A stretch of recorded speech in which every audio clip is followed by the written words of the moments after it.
let us see the factors that affect the value of an option and how each factor, okay, how each factor affect the value of an option.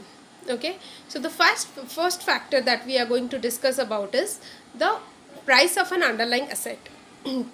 For a call, in a call option, when the price of an underlying asset increases, then the intrinsic value will increase, and so also the option value.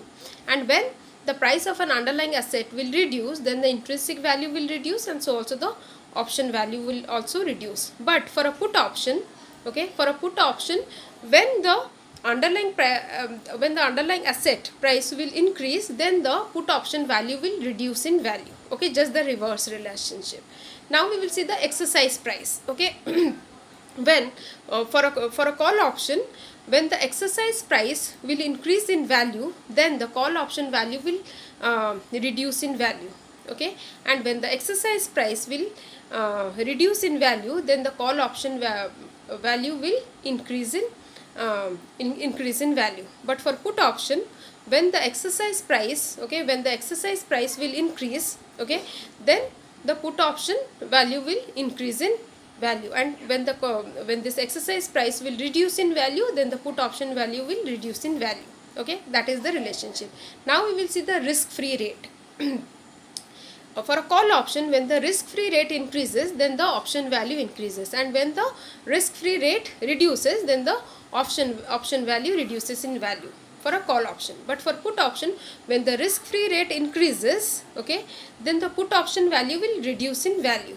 Okay, and the next factor is the volatility. Okay, volatility is a very important factor when it comes to the valuation of options.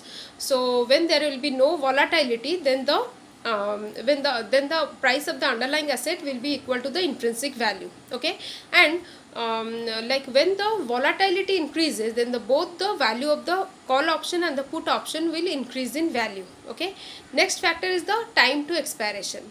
Generally volatility is expressed per unit of time. Okay, when the time to expiration increases, then the volatility increases. Okay, and for a call option, when the time to expiration increases, the volatility increases, and it increases the call option value. And when this time to expiration reduces, then the volatility reduces, and the call option value reduces in value. And it holds good for put option as well. But for some European put options, when the time to expiration increases, then this option value, okay, option value reduces. Okay, when the time to expiration increases. So that is about time to expiration. Now the last factor is the cost and benefits of holding an asset.